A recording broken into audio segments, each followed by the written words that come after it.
Okay.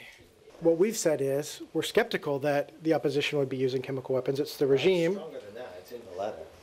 Well, again, it's the regime that possesses chemical weapons, that has shown a willingness to use increasingly horrific violence against its own people to achieve its gains. And so it's in that context that this investigation is going forward. Just lastly, you believe those weapons are secure because you're saying that it's the regime who possesses these?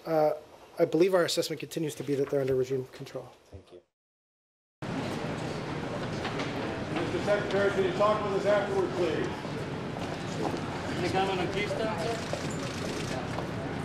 Just received a letter from the President in response to our question about whether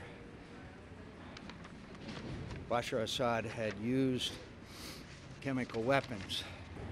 The situation in Syria is unacceptable. The President of the United States said that this would be a red line if they used chemical weapons. The President of the United States has now told us that they used chemical weapons. Those stocks of chemical weapons, some of which are in disputed areas, must be secured, and we must give the opposition the capability to drive out Bashar Assad once and for all.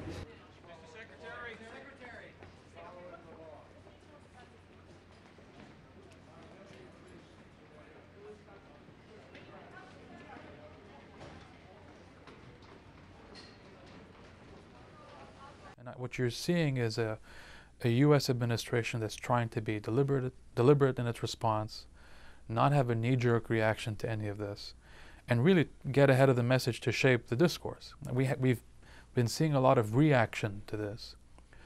Now you're seeing a lot of action on this, trying to shape the narrative. Displaced populations internally and regionally, Sunni Shiite tension in Iraq. You've had a U.S. response that's been reactive. A lot of folks will say the U.S. is leading from behind. Frankly, it's been pushed from behind by opponents and allies on Syria. I think what you're going to see is an administration that tries to take the high ground and shape the message, not have a knee-jerk reaction. In all the scenarios we discussed of a military response, the big fear isn't in picking one of those scenarios. It's picking a scenario and not weighing the ultimate costs and consequences, and acting because pressure exists. Pressure will always be there to do more. The danger is in letting others lead the response. So over the next few months, I expect that you're going to have more and more of an effort by the administration to basically say, we have a policy.